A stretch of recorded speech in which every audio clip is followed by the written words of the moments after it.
I'm Tamsin Fidel, and this is The Broadway Show. Cardboard trees, the painted seas, the sound here. Yes, a world to rediscover. Mr. DeMille, she's ready for her close-up. After winning a Tony Award for playing Cher, Stephanie J. Block is taking on another diva, faded screen star Norma Desmond. It's the concert presentation of Sunset Boulevard at the Kennedy Center. Let's send it out to Paul Wontorek. The atmosphere is thrilling here as always.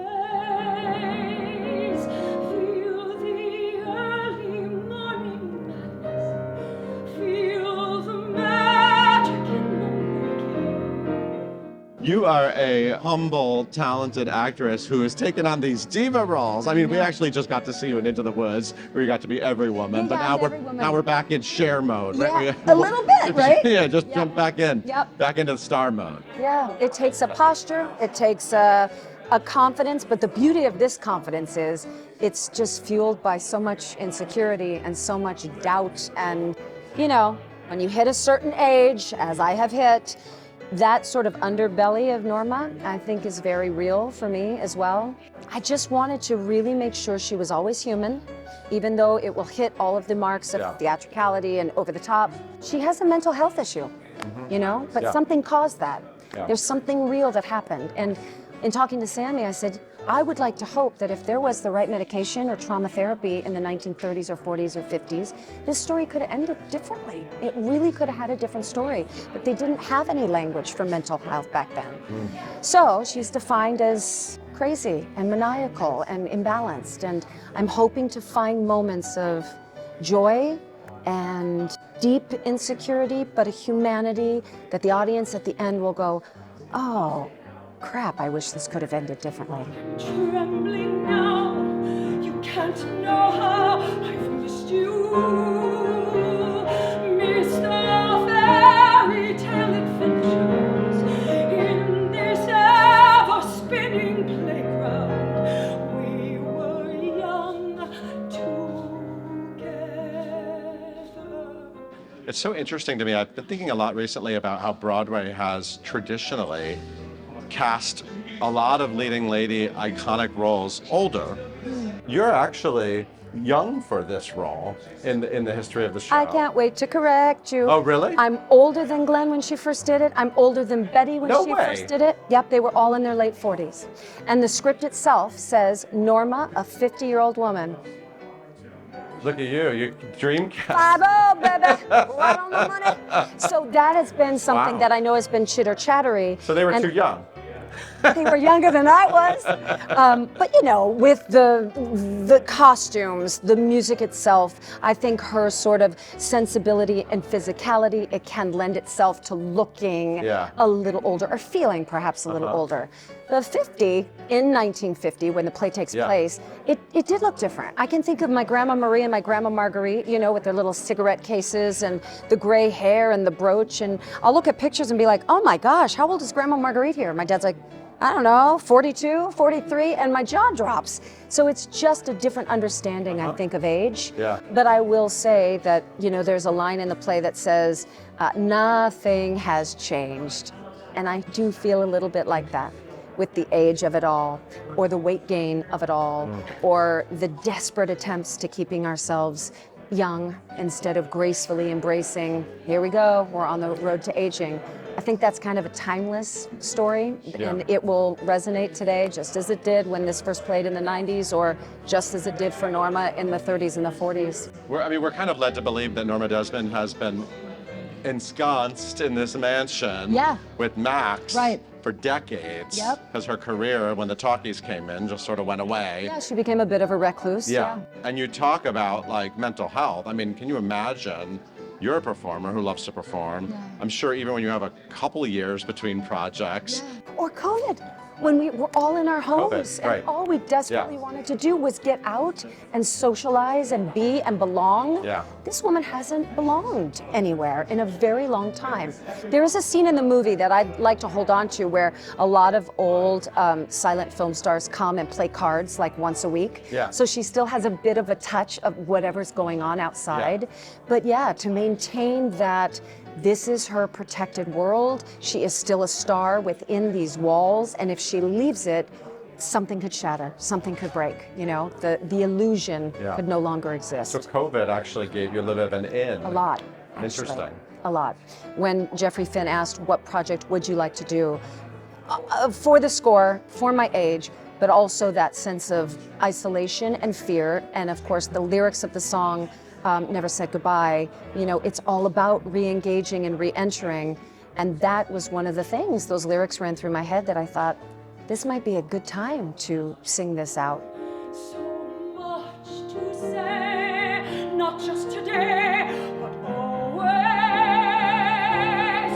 These songs, I'm a big Andrew Lloyd Webber fan. Me too. It's like his quiet masterpiece, where it's not the first one people mention, Right. but With One Look, I mean, the lyrics of With One Look literally sums up everything. With One Look, I Can Break Your Heart, you know. Everything in a 2.5-minute song. Yeah. That's right. I mean, it's just stunning And work. the way this score is supported by his orchestral brilliance, so every emotion is supported and uplifted, which I feel is very satisfying as a singer. It's going to be very satisfying for an audience. I can't wait to hear the orchestra. It is my hairiest part right now. It's where I'm getting stuck because you kind of have to jump in 150% with this very short rehearsal process. But in doing so, I'm losing the music and going, oh, crap, I was supposed to start this motion here in order for everything else to continue. Because it's like an operetta. It's underscored pretty much through the entire 2.5 hours, 2:40. Yeah. So you've got to hit those musical marks or else things start to fall apart. And that's the hardest thing for me thus far. I'm hoping when I hear the orchestra, there'll be a glissando or some sort of instrument where I go, oh, there it is. That's where I'm supposed to do that. But right now I'm getting lost and screwing up a lot of people along the way. Is it fun to get the opportunity to put your stamp on some of these songs that we've heard so many fantastic performers do? It really is thrilling. And I have, of course, immersed myself in Glenn and Betty and Patty. And even though there is a common thread, their voices, all of them, are so singular that it really is a different storytelling depending on the placement, the tone, the emotional, weight that is being held when they're singing, that it allowed me a sort of sense of freedom to say, it's okay. You can blend and do what you need to do, Steph, to make this happen and make it right for you.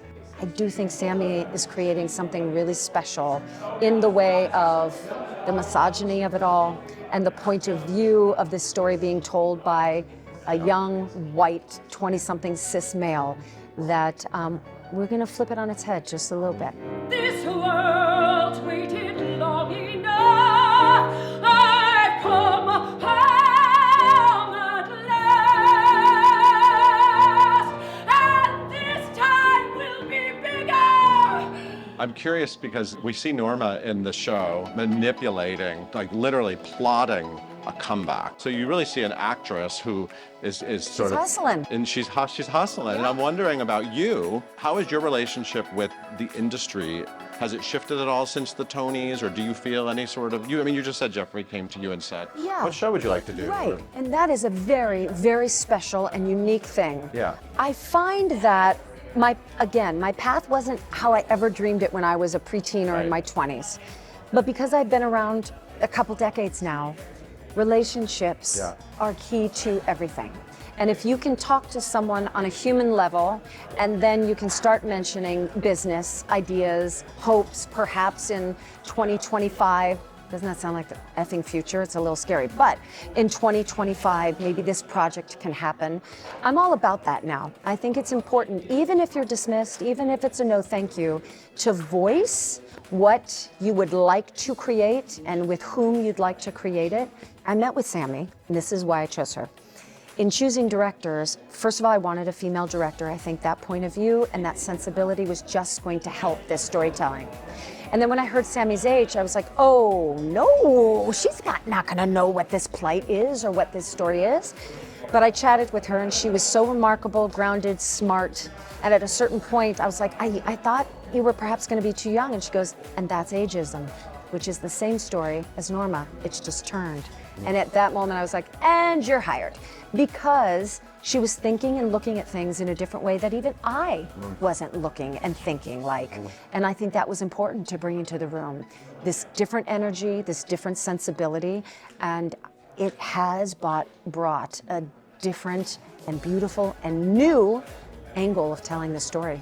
Finally, there's been a lot of talk of making a movie of I've this movie heard. musical, and I know Glenn Close has been working on doing this. Yes. I years ago had my own Dreamcast lists for this film, and ironically, Liza Minnelli and Cher were both on that You're list. kidding. Because I would kill to see either one of those. Can anyone speak to this with more truth and authenticity than the two women you just named? And you have famously Oh boy. portrayed both of these women.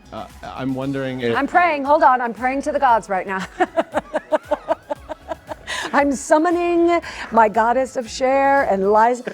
Oh my gosh. Who's making this film, do we know? Warner Brothers, Sony, 20th Century? I forget. Does this look natural? It's your screen test, you're on. That's so wild. I think Cher could do this brilliantly. Can you maybe deliver one line from each of them?